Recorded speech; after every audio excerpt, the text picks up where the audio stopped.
So I've got some milk that is out of date. It's about a half a jug. And instead of just throwing it away, you can turn it into cheese. I'm going to make some ricotta cheese here because I'm making a lasagna and I didn't want to spend the big bucks buying a ricotta cheese.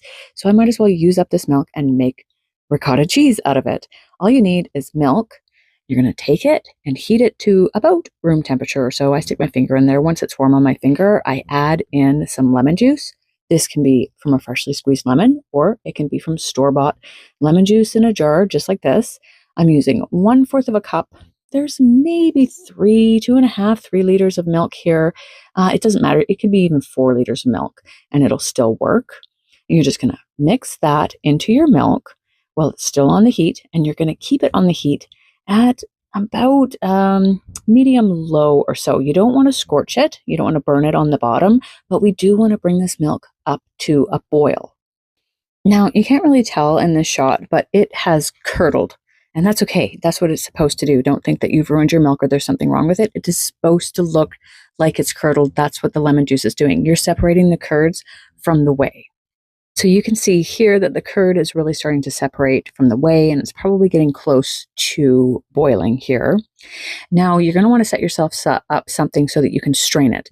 And to make this really simple, I'm just using a strainer, some paper towel over top of a pot. That's it.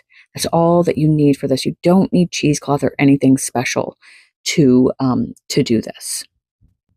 And here our milk is starting to boil, and it's really, really starting to separate here.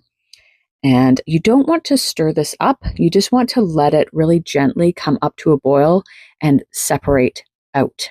Now, it's really hard to tell in these shots, but it's starting to like push up. It's almost like volcanoing, I guess you would say. And it's starting to push up the liquid from the bottom. And this is where you know that you're pretty well done. It's separated as much as it's going to. And so now we're going to start straining it.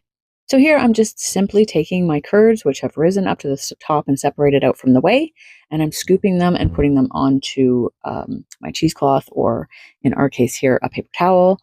And I just go through and do this until it's I've got most of it out. Now, some of it's going to be stuck down at the bottom of your pot. So I do take it and pour it off. You're going to want to pour, because there's also going to be some curds inside of the whey. And we're going to save that whey too, because we can use that for other things as well.